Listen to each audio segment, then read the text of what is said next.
All right, so here it goes. I am a single mother of one boy. I am married to a senior person in the defense forces. I mean, he's moneyed, although he's very stingy. Alilipa mahari for some months after we got married. There was a time alikuwa ananiekea a restaurant to manage akiwa outside the country. I am a civil servant, so ningeenda kuangalia job jioni. The biz was doing great. There was a time nilitumia 10k a job na pia we incurred a 30k loss in the business which I was willing to repay. We also had a borehole na kuna time tulipanda kitunguu and my ex hubby angechukua kama angeacha kama amefungia in a room ati inaweza ibiwa hadi vitunguu zikaoza juu hazikuwa zinaanikwa kwa jua. Alikuja akajam juu ya the loss in the restaurant na akaplan na babake and his uncles wanirudishe kwetu kama sijui, wakaniambia twende tu kusalimiana. Tukafanya shopping na tukaenda, and upon kufika waliambia my dad walikuwa amenirudisha, I'm not fit to be a wife. I'm very heartbroken, but I don't want to give up. I later decided kuolewa tena by my ex-hubby.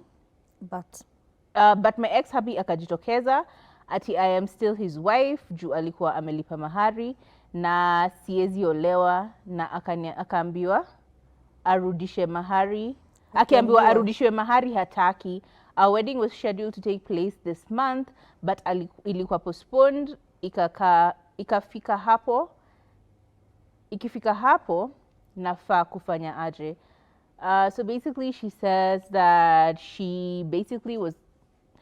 the husband paid for her dowry, started a business for her where she had a restaurant that she was managing. Unfortunately, she lost a bit of money, 30k plus 10k. So 30k in losses and 10k just zamad for whatever reason. Oh, she used 10k and then she had a 30k loss and he was like, okay. She started another business where they used to sell onions, but then he would leave the country, lock the onions in the room, and unfortunately because they weren't put out in the sun, they haribikad, which was another loss.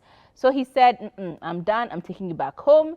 They took her back to the house without her knowledge that she was being taken back home, and they told the dad, msichana wako tumemrudisha, she doesn't know how to be a good wife. But then she got over it and she fell in love again with someone else, and she wants to now move on. But the husband has refused. The ex-husband is refusing to let her go, saying that he paid for her mahari. Yes, the wedding hadn't been done yet, but he paid for her dowry. Paid for her dowry, so she cannot marry anyone else because technically she is customarily married to him. So what does she do is the question. He doesn't want her, but he doesn't want her to be with anyone else. He doesn't think she's fit to be a wife to him, but she doesn't want her to move on and be a wife to someone else even when she's found love. The way in which he treated her in such a belittling way, like umepoteza 40k na vitunguu, so you're not fit to be a wife, rudi kwenyu. And then lying to her, calling his people to take her back, and just disrespectfully leaving her there, like msichana wako hatumtaki anymore, tumemrudisha ndio huyu. You know? So disrespectful. The father is like, let me give you back the mahari then, tukurudishe pesa yako ndio uachilie msichana wangu. But he's like, nope, I don't want the money. So he doesn't want her to move on, but he doesn't want to be with her. He just wants to keep belittling her. And unfortunately for me, the fact that he works in the armed forces is kind of playing into this a little bit as well.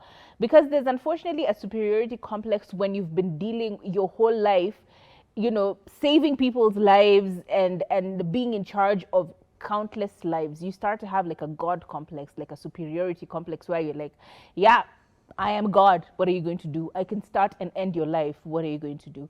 And unfortunately for him, this had seeped into his relationship to the point where he's towering over this woman. He's like, who are you without me?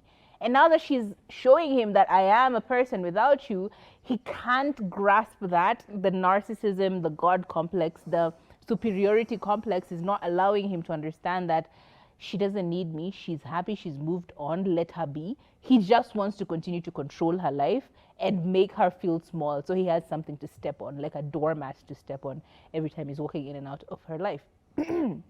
I think this is a matter, unfortunately, for not just the chief and the clan members, but I think it can also be like a police case, because honestly, at this point, if he doesn't want to take the mahari, the only people who he venye tu aliendea watu wao akakurudisha nyumbani, pia chukua watu wenyu mwende kurudisha mahari yake with at least a council, a member of a chief, or and you know, those old people who deal with these types of people. Take this person as a representative of authority, return pesa yake, umalizane na yeye, you move on with your life. If it becomes a bigger issue, take it to the police station. At least with an OB number, you can be able to follow up with it. You can be able to get him charged in court. Like, he will not be willing to lose anything or compromise his job because nobody wants to. And that will get you out of the situation. That's kind of how I would do it.